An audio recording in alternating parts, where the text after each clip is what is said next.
Greetings and welcome. This is the New Thought Media Network. I'm Ken Ludwig, and this is the Vibrant Living Hour. Thank you for joining us here, whether you're going to watch us live today or you're going to watch us on the replay. I'm just thrilled that you're here, as always. This is a show about living your best life, mentally, emotionally, spiritually, and physically.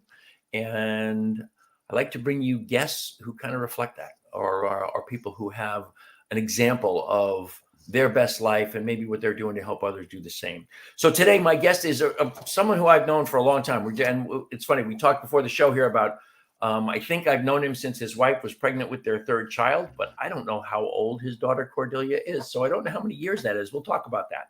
But in the meantime, this is Troy Horne. First and foremost, he says that he's a husband and a dad, and he is a dad to three amazing children. It's by far the biggest two titles that he has. Other than that, he's been able to follow his dreams by signing a record deal that had him opening on his first national tour for Steve Miller and Government Mule. I didn't even know you were old enough to open for Steve Miller. Before that, he was on Star Search. And after that, he was a star on Broadway in the show Rent. After that, he toured Europe and Japan with a world-famous a cappella group called the House Jacks. Now he's a writer and an entrepreneur who looks to inspire kids as he's inspiring his own, which is what we're going to talk about, and to inspire others to follow their dreams. Troy, welcome to the show. It's great to have you on here today. Man, thank you for having me. That is so cool. This is pretty awesome, man. Well, thank you. Thank you. You know, were you ever on my radio show years ago? I wasn't. Okay. Well, I did my radio show from like 2008 to 2013. And I said, you know, I've been saying for years that we were just ahead of our time, because back what we did on the radio show, there was no video, but it was a podcast. Basically, it was the original podcast. And I interviewed Joe Dispenza and Greg Braden and Bruce Lipton and Lynn McTaggart. I mean, it was an awesome freaking show, but it was at least a decade before its time. So I ran it again. But I've been called to do this for a very long time. And Robert Brzezinski, the founder of New Thought Media Network, we had one conversation, and here I am. I'm back on board here doing this. I've been doing this for almost 8 months. Wow. Yeah, and I love it. It feels like coming home. Other than the video piece, you know, but doing the interviews and stuff. And I have just done this me talking for an hour, and I've started to bring more people on to interview to make it more interesting for whoever's going to watch the show. I mean, it's, you know, they only get so much of me before they're sick of listening to me. So it's nice to have other people on, and I'm thrilled to have you on, you know. First question is, how old is Cordelia? Oh, she's 9. Yeah. She's 9. Okay. Yeah, so we've known each other for close to a decade. Yeah, man. Yeah. You know, that's wow. That's amazing. It's pretty crazy, right? That's that's time for time. It goes so fast, right? Yeah, it goes so fast. No, I got news for you, man. You're that much younger than me. You know, your parents told you that time flies as you get older. Yeah. Oh my gosh. Wow. Yeah, it's flying. And I like to tell people this. Do you know that there's a scientific fact to that? No. Our brains are literally hardwired to experience time at a more rapid pace as we age. That's a physiological fact. So it's not our imagination that time is flying. It's actually what's happening. It's actually our experience. That's crazy. Yeah, I find that fascinating. That is very fascinating. Yeah, that is very fascinating. So you've got these three beautiful kids. Yeah, right? And you've got your oldest boy, Moses, is I remember him as a young kid. What is he, 18 now? He's 16. He's only 16. Yeah, man. Jesus. Okay, so I've known him since he was like 6. Yeah, he was a little dude. Okay? He was a little guy when we first got together. Yeah. Now he is this amazing talent and force on the basketball court. Oh man. And I am that, and that's amazing. That's fascinating to me in and of itself, because I mean, that's how many young kids dream that they're going to be a professional athlete or a star athlete, or you know, whether it's high school or college or whatever. And your boy is absolutely, without question, he is. I mean, well, you post some of his stats. This kid has racked up. The last one I saw you post, he racked up some monstrous triple-double. Yeah, he had a triple-double. Yeah. That's, you know, like points, rebounds, and Assists. Yes. assists. Yes. Okay. Mhm. What do you remember the numbers? Because they were nuts. I think it was like 24 points, 12 assists. No, 12 rebounds and 10 assists. And then I That's think he had amazing. like 4 blocks and 2 steals in addition to that. He was just Yeah. everywhere that game. That's amazing. Yeah, it's kind of And for fun. people who don't know, a triple double is to score double digits in those Yeah. three areas: rebounds, Yeah. assists, and points. Yeah. And those are just monstrous numbers for a 16-year-old kid. Those are extraordinary, and Yeah. that's all wonderful.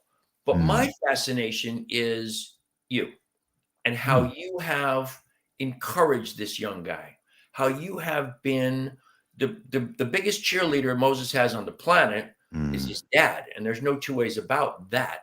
And I guess the question is, what do you feel in regards to inspiring your son? I mean, it's not easy for a dad to inspire a 16-year-old. My my father, when I was Yeah. 16, my father was inspiring me to be a pain in his ass. Uh, that's I mean, I was 16 in 1966, so Yeah, man. I was coming of age in the summer of love in 1967. So it was a whole different world. I was the first one in my family to grow their hair long and to do all that. Oh, nice. And my father was, he was a businessman. He was an insurance executive, Oh, and he nice. was a certifiable war hero. He was a fighter pilot in World War II. Wow. From a carrier. He was based off a carrier. They bombed Japan at night. Wow. He was a night fighter. You said at 19? No, he was 21 or 22. Wow, that's still, my Yeah. gosh. Yeah. Wow. And he was a fighter pilot. That was the difference between then and now anyway. But he was all of these very conservative, straight-laced things, and I was this budding young hippie, and we didn't see eye to eye. Yeah. I didn't inspire him, and he didn't inspire me. But you are definitely inspiring Moses to be his best, to live his best life, to be the best he can possibly be. Where does that come from? How do you do that? How do you get that relationship with a 16-year-old son? Well, wow. Well, first, thank you for saying that. I mean, there are always moments where we feel like we're not doing, everything that we could be doing. And there are always moments where, even he and I, have our moments as father and son, as Elizabeth will tell you. But I think, we, ever since he was small, and all of them really, we kind of just tell them, if you want to do something, you're going to have to work really hard at it. And there are going to be a lot of, reasons and things and people that tell you you can't. But if we keep working, it will happen. If you keep believing, if you keep pursuing it, things can happen. It's like, now, will there be, failures or stumbles along the way? Yeah, they're going to be. It's not going to be a straight shot to happiness or success or whatever. But the idea is, if you keep believing and you keep going, things can work out for you. And that really came from my parents, kind of telling me that at the beginning, but when I was a kid, because, I wanted to be a musician, in Houston, Texas. It's like, that's kind of like a thing that people are like, yeah, that's not going to happen, Not exactly the music capital of the world. Right. Exactly. So, I was told, man, Ken, I was told so many times, by, family members, friends, and whatever else, that it wasn't going to happen, and that it's not going to happen, and that, you're dreaming too big. And so I just want to make sure that they, had someone on their side, even from a young age, that was just like, we can make this happen. It's going to be a lot of work. It's not going to be easy, but I think we can make this happen. And so I think that's kind of, what's really helped us not come at each other too often, because we do. We have our moments. There's got to be that. You can't let a 16-year-old boy do everything he wants to do. Dad's got to have a little. Dad's got to have a little bit of an influence on that department. I'm sure of that. I have no doubt. Yes. You and I talked before the show that what we believe is what other people have given to us, what other people have taught us, and I don't mean necessarily given as a gift, right? As a lovely gift, right? And what we know is what we have ourselves embodied, embraced, or proved to ourselves via those beliefs. Prove those beliefs to be something that we know. So when you're trying to teach a kid to believe in himself. That's the ass opposite of what happened to you, where people were telling you, you can't do this, you're too big, you're never going to make it, blah, blah, blah, which seems to be, I heard enough of that when I was growing up. Oh my gosh. Right. From my parents, I mean, from, you're never going to, when my hair was halfway down to my butt, my father was pretty sure I wasn't going to amount to a hill of beans. And it's just, we all hear that. And you have to instill a sense of belief into a young man. And we'll talk about your other kids too, but Moses in particular, that athletic thing, it is hard work. I don't care. You can believe all freaking day long. It's hard. I can't do half the things. I mean, about middle school, I stopped being able to actually play with him. And, it was like, you've worked too hard at this. You've done, you've worked with too many people, you've played too many games, and I can tell you what I see. But as far as you and I actually, playing a game and me actually giving you problems, about 7th, 8th grade, that was over. That was it. Huh? He was that good. Yeah, he was getting pretty good. I never told him that until freshman year of high school. But there's that moment where you're like, yeah, this isn't gonna happen for me. Well, he obviously believes in himself, and that came a great deal from you guys, from you and Elizabeth. How do you instill that sense of belief? We constantly, it's just like a broken record, because I've seen the same thing with Silas. I keep telling him over and over again. It's like, look, that was you. And the beautiful thing that we have right now as parents is, and just as people in general, we have video. So I can record him playing and say, you see that shot? That's you. Like, so when you're sitting over there saying, no, I can't, or no, whatever, it's like, there's proof of you right there doing it. Right. So, I don't know where maybe, someone else said this or someone else says that, but you can watch what I'm saying right there in front of you. And when we were kids, we didn't have that. So I use that a lot with all of them. I go, we record their stuff and we show them, and in addition to that, Ken, it's like, I find examples of people who are similar to them and who have had similar struggles, and say, hey, look, this person was in the same place you are right now, on their journey. So we're in the right space. Just know that, this is the hard part of it. This is the part where, they didn't know if it was going to work out. This person over here, for instance, with Moses specifically, it's like I say, look at Steph Curry. When he was a freshman, Moses was, he was pretty tall. Like, I would say he's about 6 feet or so when he was a freshman, and he weighed 140 pounds, and, he just couldn't play with the bigger kids because, they were 16 and 17 at the time. Right. And they, were going into their safe. And I was like, look at, for instance, Steph Curry, who was someone who was watching. I go, that guy was 150, 160 pounds as a junior or senior in high school. He had, and he had no offers from any schools. No one, offered him a scholarship. No one really, had him in the radar to be anything great, but he kept working and he kept perfecting. And now he's Steph Curry.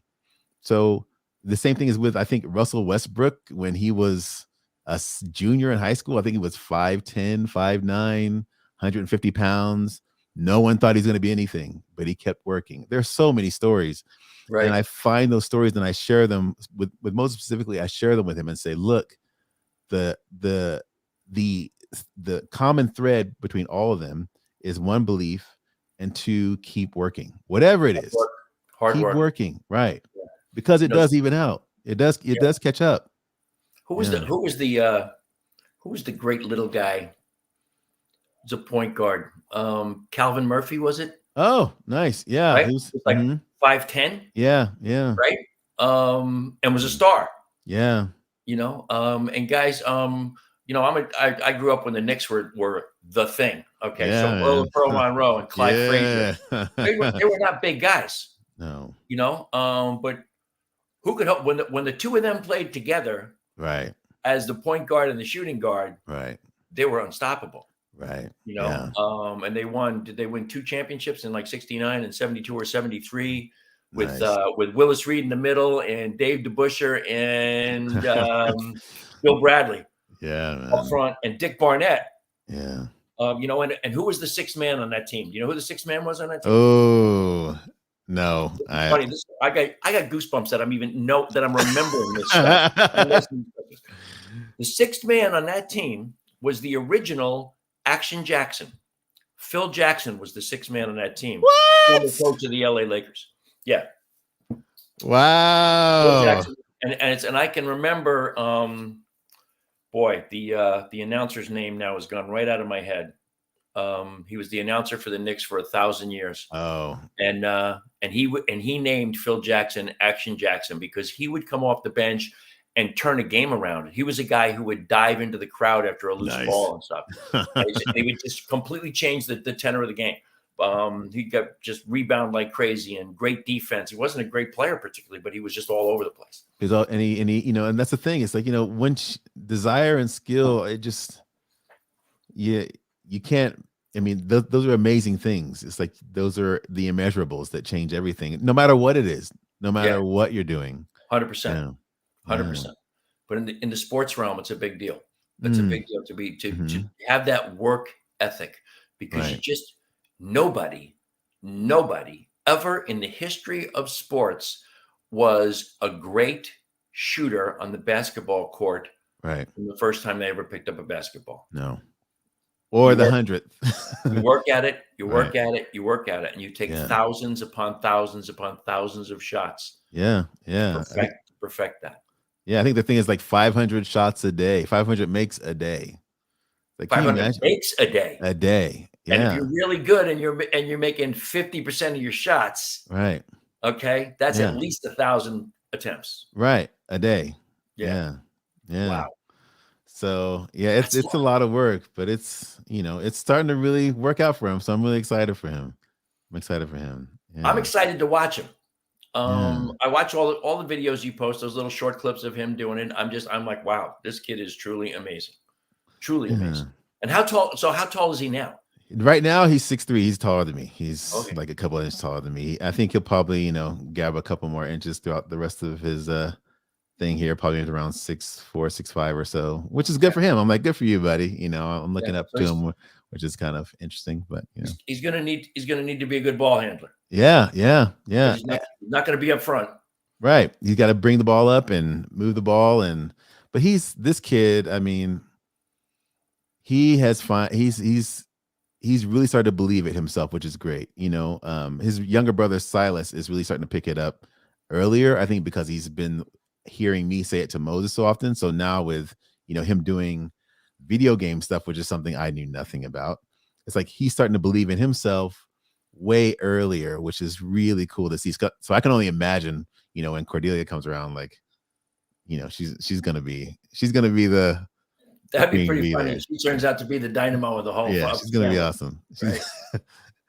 And let's talk about Silas for a minute, because that's a realm about which I know zero. All right. I mean, video gaming, talk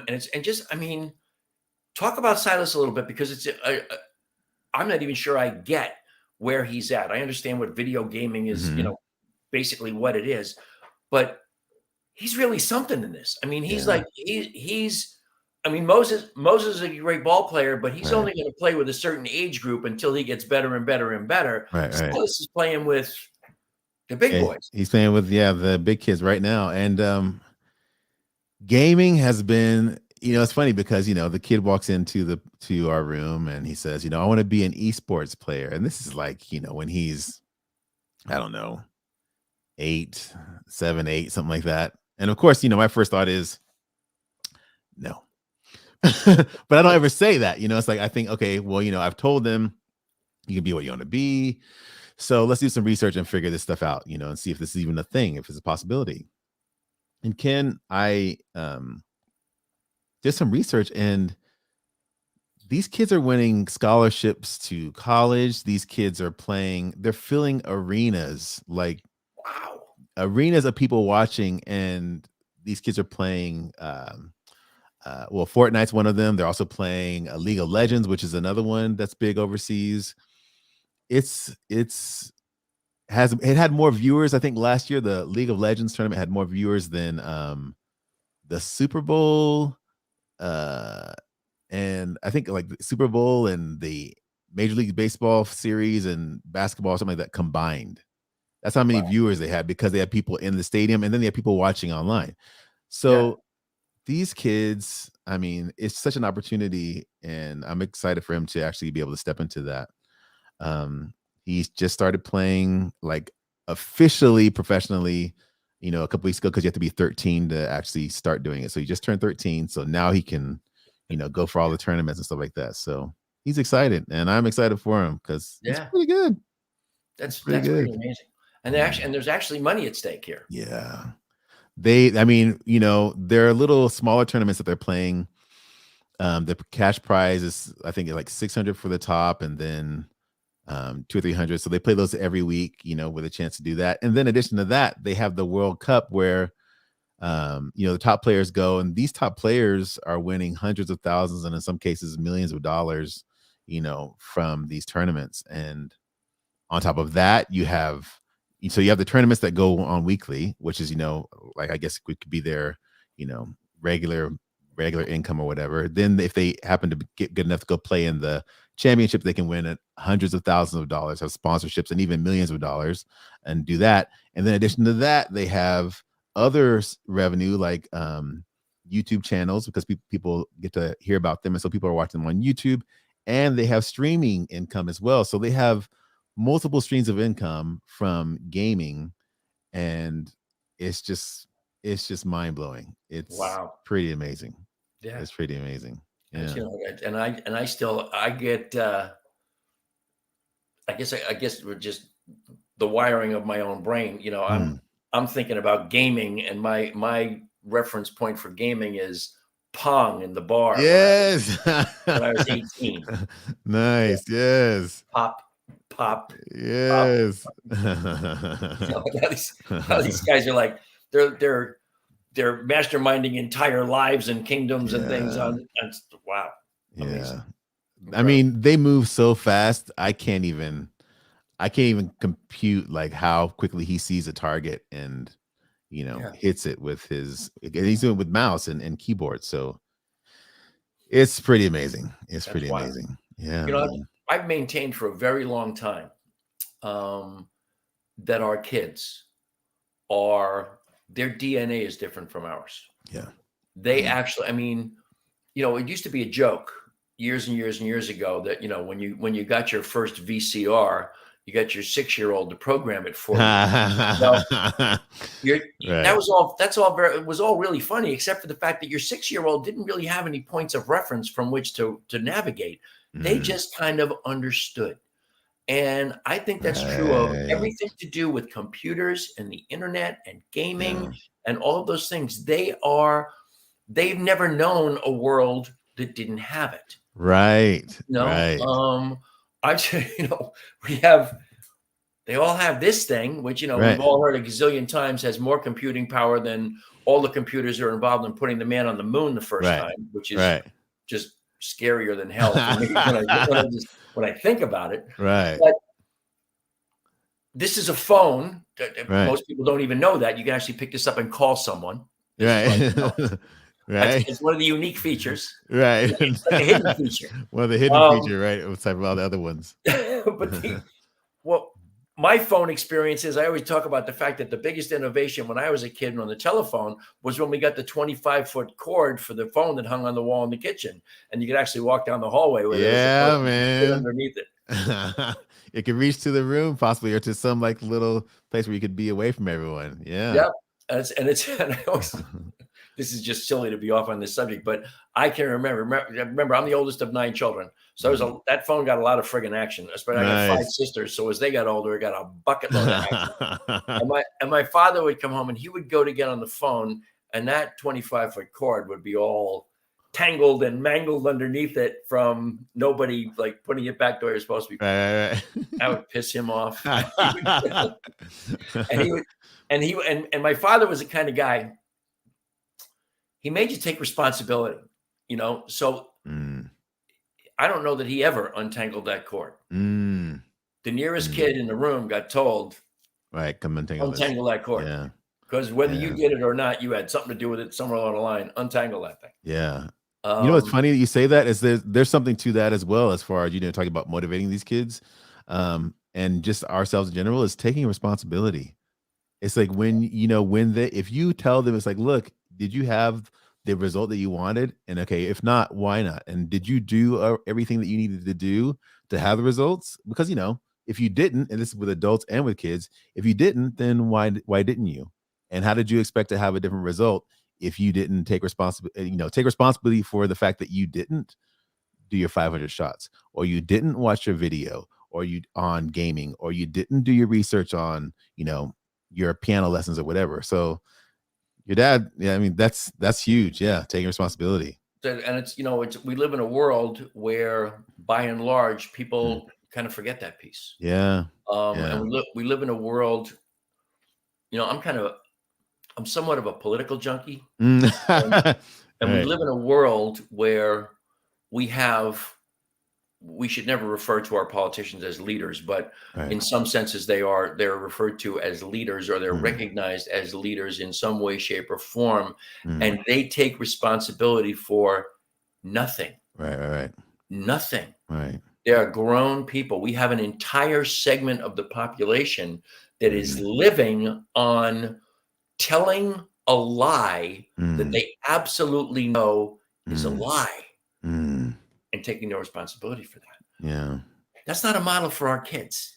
Right. Well, I mean, it's funny because you're right.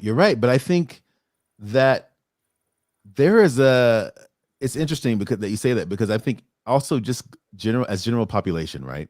Yeah. We have an issue with the discomfort that comes with taking responsibility. It's like, it's not going to feel good. You did something wrong. And guess what? It's going to feel bad. And that's part of it. You have to say, look, you know what I did was wrong. I'm not going to just scoot to I'm not just going to accentuate the positive and eliminate the negative. I'm going to breathe in a little bit of the negative because it's part of what I did.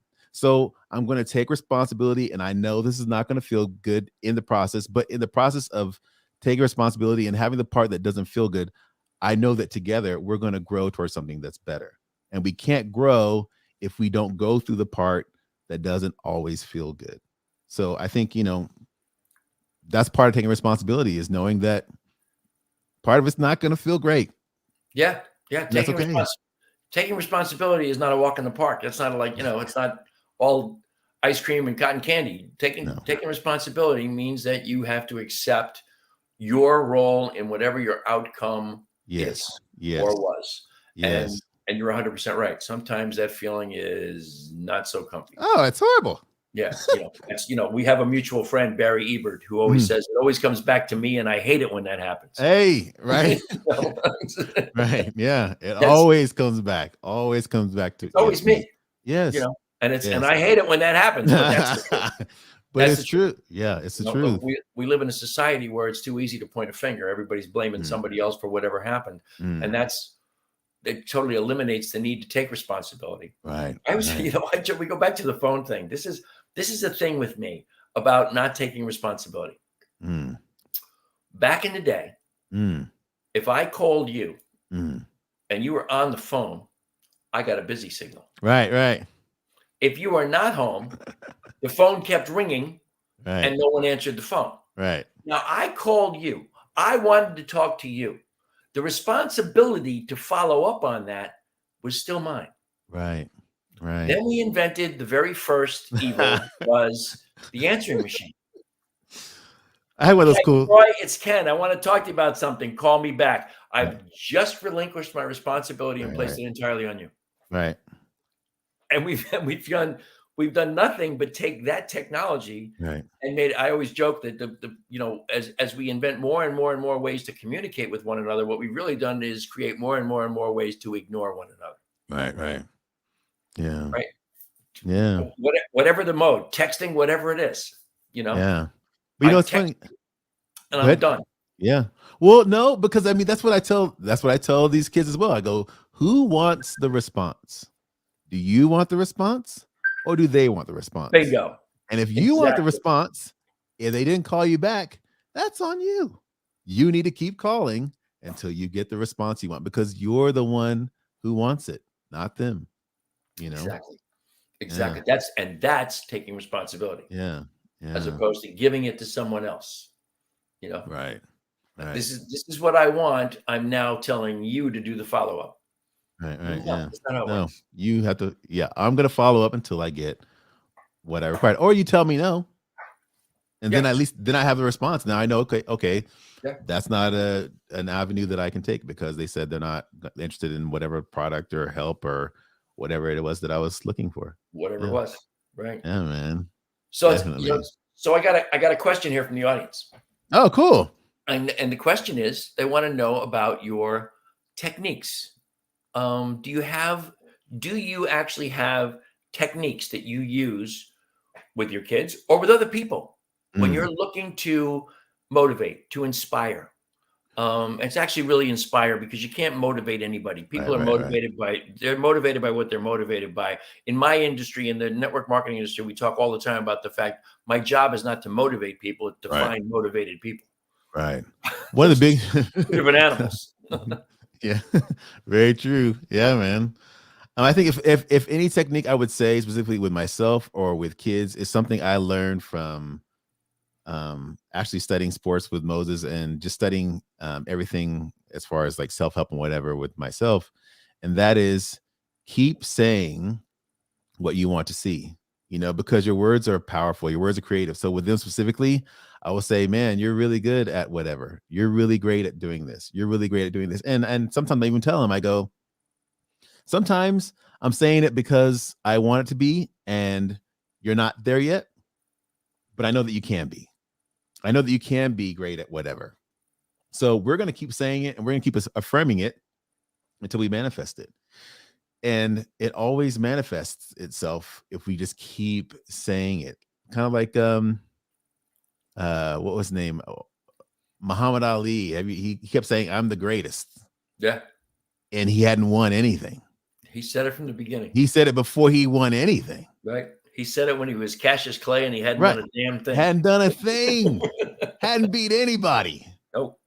But he kept saying it. And all of a sudden now because he kept repeating it and he kept doing the work and he kept taking responsibility, now everyone else is saying he's one of the greatest of all times. Yeah. But yeah, that would be the one tech I would say, if anything, it's like get a fixed picture of what you want and keep saying it. Keep working for it. Don't just say it like Jim Carrey says, don't just say I want something and then go eat a sandwich. Right. He says, right. It's like, say you want it and then work for it and keep affirming it until it manifests itself. Right. Yeah. In New Thought, we say treat and move your feet. Yeah, man. Yeah. Right. Do your prayer work, do your meditation, your affirmations, whatever that is, but then move in the direction of your dreams, because if you don't, ain't nothing going to happen. Nothing's going to happen. Yeah.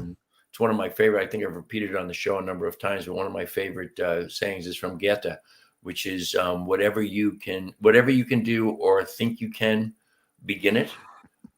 Yeah. Boldness has power, genius, and magic in it. I love that expression. I just love that. And you have to believe you can. You have, whatever you can do or think you can, begin it. Yeah. If you don't begin it, you're just going to be thinking it all friggin' day long. Now it's not a goal or an intention. It's just a daydream. Right. And you're going to be bad. You're going to be bad at it at the beginning. It's going to, that's the one thing I tell my kids. I go, you know what? You're going to be horrible in the beginning. Dare to suck. Dare to suck. It's going to be horrible. It's going to be ugly. And then people are going to come up and say, oh, you think you're going to what? And oh my, did you see yourself? It's like, yeah, it's going to be ugly for a while. So you got to be willing to suck until you get good. Exactly. And then be good until you get great. Exactly. Otherwise, you ain't going nowhere. Right. Right. And I think we live in such a disposable society. I think our ideas are the same thing. They're disposable. We live in a time where we all have the collective attention span of the internet. Where everybody gets all excited. I'm all in. I'm ready to change the world. I'm going to do this. I'm going to do that. I'm going to do the other thing. But if I don't have results in 2 clicks, I'm freaking out of here. Right. No. Yeah. Yeah. That's the mindset we have. Yeah. It's going to be bad for a while, and that's okay. Yeah. That's the part that you kind of going through the forest and blazing the path and chopping down the trees and all the overgrowth and all that stuff till you get to the meadow or whatever, it's like you got to get through all that stuff first. Yeah. And all the wonderful programming that you're talking about. Yeah. It's I think that's a little bit more of what we all need in the world, is a little Yeah. bit of personal programming. Uh, yeah. You've done the work. I've done the work. Mm, And the work literally is looking for the next highest vision of Ken, looking for the next highest vision of Troy, mhm, because it gets too easy. And again, there's enough of an age difference here. I recognize one of the things that I just learned really in the last couple of years. mm. I read a book called Growing Bolder. Okay. And one of the points the guy talked about a lot over and over and over again was that as we get older, it gets easier and easier and easier to say no, because we do what we do. You know, Ooh, yes. you want to go and do this unique and different thing that you've never done before in your whole life. No, I want to watch Saturday Night Live because I've been Right, watching it for 48 or right, 49 freaking years. right. Um, and you have to learn to say yes, Mm, particularly yeah, as you get older. And yeah. I told you before. I mean, Lisa and I just moved to North Carolina. The Mm, biggest yes of my entire life. I'm 70 years old. I lived in Colorado for 46 of those years. Almost 2/3 of my life, I lived in Colorado. And I moved there when I was 25 years old. nice. You've seen a lot of Colorado growth.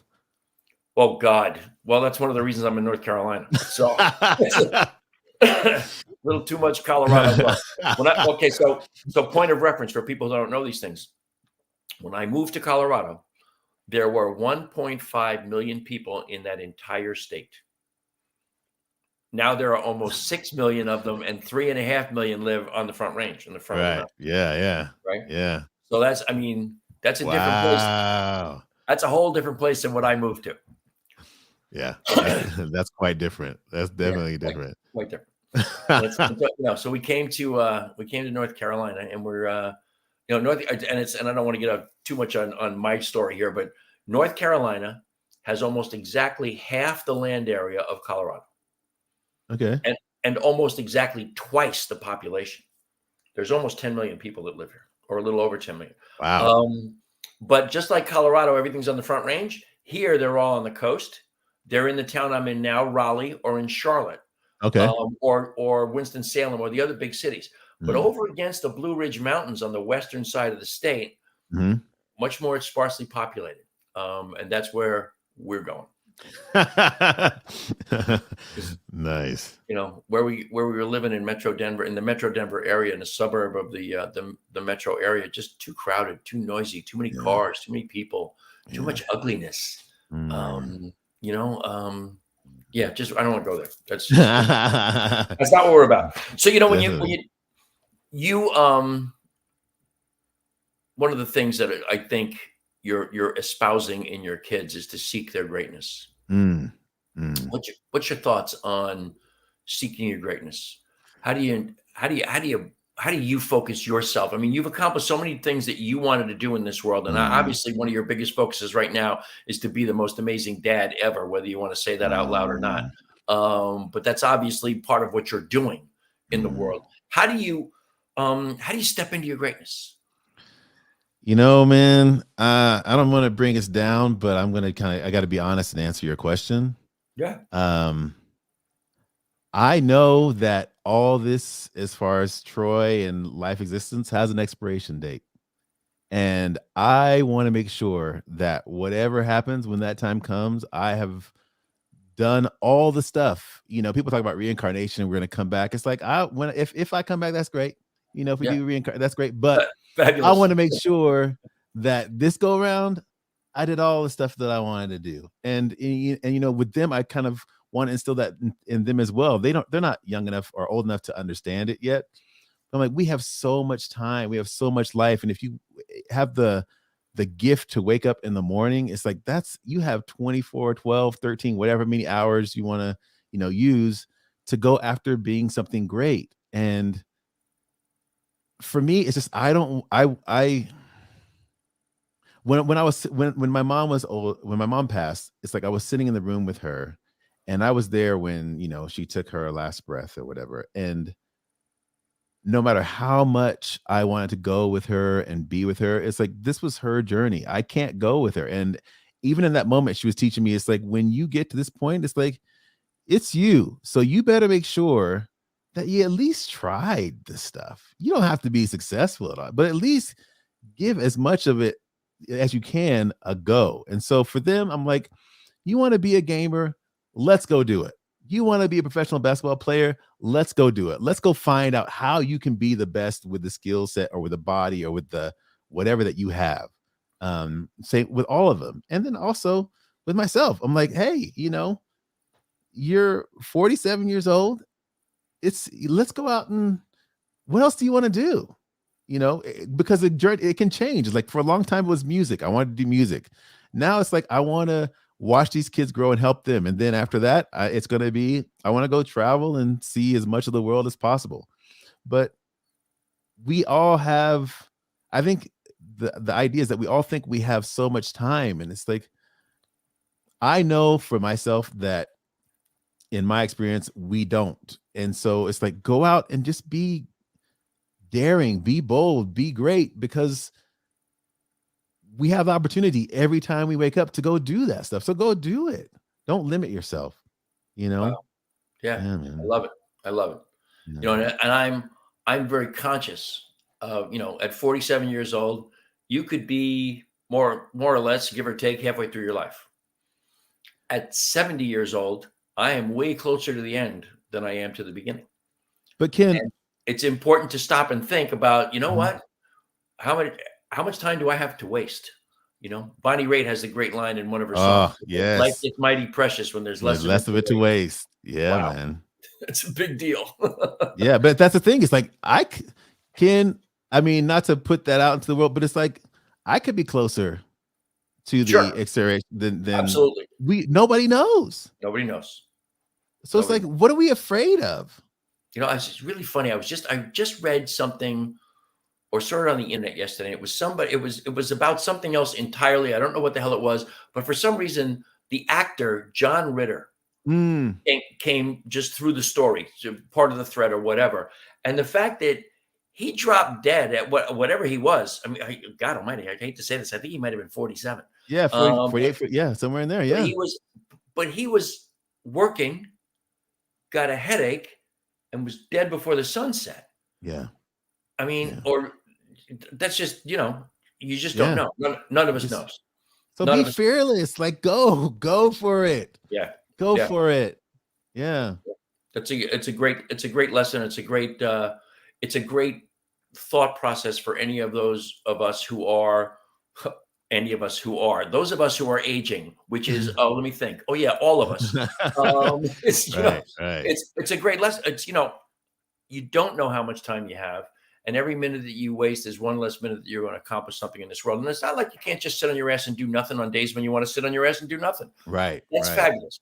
But the long game, the long picture is at least be striving for something, whether you get there or accomplish it or not. It gives you purpose. Right.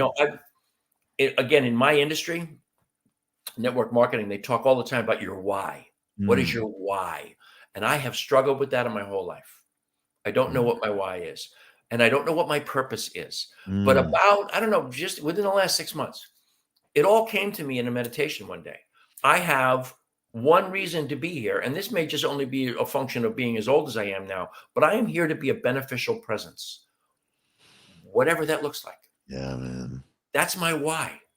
Yeah. That's it. To be a beneficial presence, not on a grandiose global scale, but to be a beneficial presence to you on this show, to be a beneficial presence to my wife, who's working she does virtual production, where she's sitting on at her computer and she's producing an event for somebody thousands of miles away. And today is a 12-hour gig for her. Wow. And so being a beneficial presence in that instance is making sure she has food and water. Yeah. I mean, whatever that looks like, to just be a beneficial presence, to have my existence be a benefit to whoever I come in contact with on a daily basis. Yeah. I don't know if that sounds silly. No, it's awesome. It took me a long friggin' time to get here, and I'm sticking with that one because I couldn't get with anything else. Yeah. I think too often what I have done in my life is whatever I was involved in was about making money. about making a living. It was Mm, about paying the rent. yeah, yeah, That's not enough good. That's not a good enough reason to exist, is it? yeah. No, no. And you know what's funny is it seems like the more you focus on what you're talking about, just being beneficial to other people, the rest takes care of itself, which is kind of crazy, Yeah, yeah. Well, Yeah. it's there's so many cliches that go with that. I mean, Right. right, right. Find something that you love, and you'll never work a day in your Mm, life. Those kinds of things. And that's yeah. true. It really is Yeah. true. And when you find yourself in that space of feeling like it's work, it's almost like you got to stop and evaluate. Yeah. I did a Facebook reel just before the show, and Nice. it was a quickie that came. It was something that I said to my wife because I had just done something for my business, Mm, and I've been caught up in this turmoil of moving and packing and all this stuff for mm, almost 2 months, and I really haven't done the work I should be doing with my mm, business. I mean, I'm an mm. entrepreneur. If you don't work, you don't get paid. Right, right, right. Pretty easy equation.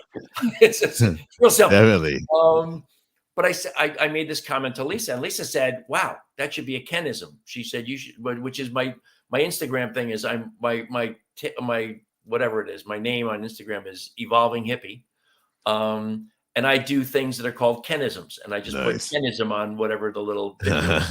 And the video was, I really have discovered that I am not in action because I was motivated, but Mm, rather I was motivated because I was in action. mm.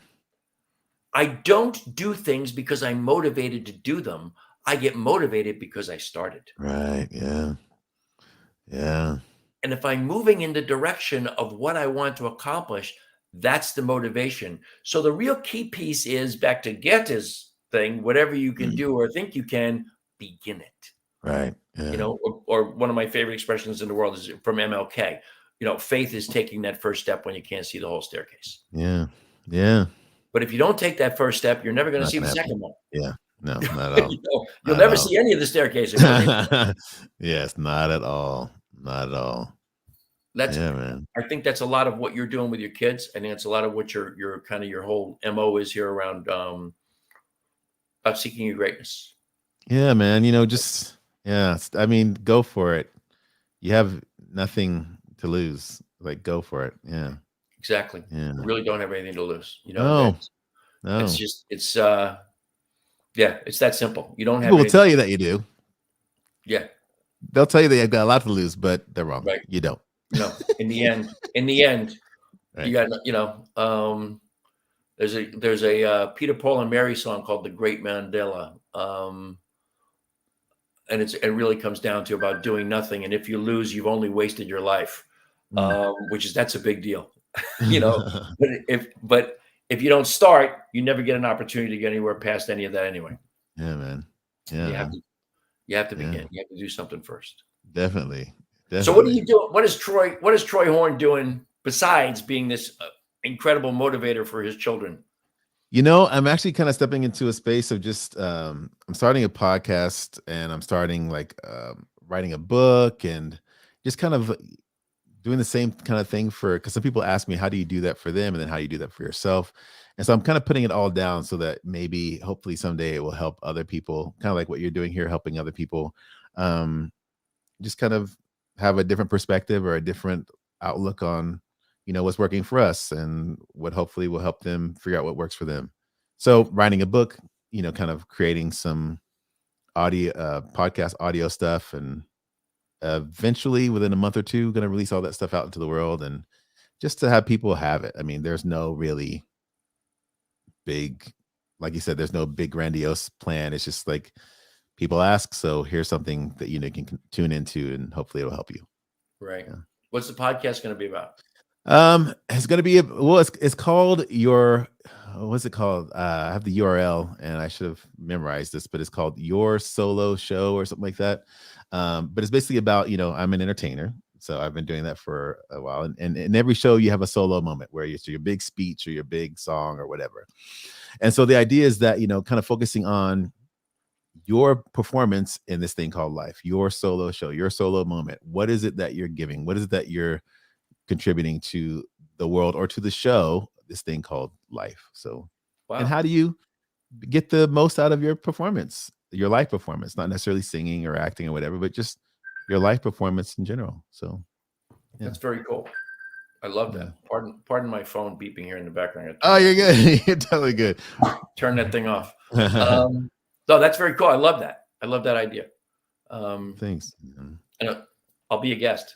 Oh, I would love that. That would be so cool. Definitely. Definitely. And I get to ask you questions this time. I'm going to say, there you go. so, Same thing. man, Thank you. I would actually love that. I will actually be, I'll be calling you to, Very that'd be cool. great. That'd be very great. That would, and I would love doing that because you and I have always had a great connection from the very beginning, which has always been very cool. Yeah, man. Yeah, man. So the last thing is, are you? I mean, when you say that you're looking to help others follow their dreams, are you actively coaching people? Are you looking to coach people to do that? Are you helping people that way? Would you be someone who's looking for clients in that regard? Would you want people to contact you? And if so, how? The best way I think would be just to follow. I don't know that I'm in a space for like one-on-one coaching or anything like that because, coaching 3 kids is a lot, and I don't want to lose focus on, helping because they're my main focus. Sure. Being honest, and so I don't know that I'm in a space for like clients or coaching or any of that stuff. But I will be releasing stuff, and if you can, follow me on Facebook or, friend request me on there, I'll start releasing stuff, and then there'll be email lists you can join, and we can do some group stuff where you ask questions. But yeah, that's going to be the extent of it until the youngest one is off and on her way, which is probably a good 10 years from now. So, but during that time, there'll be, hopefully I can be of service, via cool, other things like that. So very cool. I don't want to, I only got a couple of minutes left here, but I don't want to just cut Cordelia out. What is Cordelia doing at 9 years old? Ooh, that young lady, she is a musician like you would not believe. She's really, oh my gosh. She's something else. She's something else. I mean, I hear her play piano and she'll just transpose the piece just because, and then she'll transpose it again just because on the keyboard, not even thinking about it. And Elizabeth and I will look at each other and go, she's going to be, as they say, she's going to be a problem when she gets the. That's cool. That's cool. Man. We're excited for her. Yeah. Good for her. You just made me flash back to the 6th of the 9 children in my family. The sixth sibling is my sister Mary. She was born on Christmas Day, so most of her life we called her Mary instead of Mary. But when she was a little girl, one Christmas morning, she was very little. She was she wasn't even in school yet. She got one of those little toy xylophones for Christmas. Yeah. And there was a bunch of us sitting in another room. She was by the Christmas tree with her xylophone, and we were in the kitchen maybe or something. And one of my other siblings said, "Listen." And Mary was in the den by the Christmas tree playing Sgt. Pepper's on the xylophone. Nice. She grew up to be a pretty insane guitar player. Nice. But the story about Cordelia made me think about that. Yeah, man. That's very cool. Yeah. That's very cool. That is awesome. I want you to know I really, really, really have totally enjoyed having you on today. I appreciate you asking me. Yeah, it's this is a big deal. That last year, was it last year? No, it was the year before. I think, I don't remember now. I think it was the year before in 2019, Christmas of 2019. You sang a song that you've sung many times at the Christmas service at Mile High Church. I heard the bells on Christmas Day by Counting Crowns. Yeah. And that has become my all-time, all-favorite Christmas song. Oh, wow. Directly reflecting from you, because the song, but this is I saw it it came up in my stream the other day. So I played it and I cried. And then I played it again and I cried. Every time I hear the song, I cried. You made me cry the first time listening to that song. Mm, That's just, to me, that is the perfect Christmas song. So yeah. thank you for introducing Yeah. me to that. I'm sure you introduced a lot of people to it because it's not a well-known song. Well, after I have to send a shout out to thanks to Tom Litch because he introduced me to it. Did he And really? then, oh yeah, and then when I heard it, I go, especially that time was like this is perfect. Yeah, And this you is a and you know, perfect. and like so many of the things I've heard you sing, you absolutely owned that song. Mm, You owned it. And mm. that's It's the message. I mean, as a musician and as someone the message is so important. It's like you can't just be up there just singing. You have to believe this stuff. You know what I mean? It's like, and if it resonates with you, it's so much more meaning. That's our part, of being helpful to other people. It's like sing and perform stuff that resonates with you. And I appreciate you saying that yeah, because that was a big I deal for cried too. me. That's cool. Oh my gosh, Yeah. yes, that song. Yeah. The I guess yeah, on that note, I think that's the final note will be that. I'm out of time here. I wish I wasn't out of time. Uh, I love talking to you. I love having you on the show. We'll have to do this again here sometime in the not too distant future. That was really Definitely. cool. You're welcome to stay here while I do my final couple of things. Oh, I love that. I'd love for you to stay. Yes, definitely. But I like people to know what's going on here. First and foremost, if anybody wants to know more about Troy, go friend him on Facebook, Troy Horne, Yeah, Horne. yeah. Go friend him on Facebook. If you want to find me, you can go to facebook.com, go to Vibrant Aging. That is my wife, Lisa, and my branded Facebook page. You can email me at teamrockitnow@gmail.com. And please remember that I don't have my samples in front of me. I have one here. Where is it? Remember that the Vibrant Living Hour is brought to you by HempWorks, the world's Uh, best, absolutely purest, cleanest, and now best price CBD you're going to find anywhere, along with the other 8 brands that are under the same umbrella of My Daily Choice with HempWorks. So you can go to hempworks.com/Ken Ludwig and find all of the products that I promote and I'm more than happy to sell you for sure.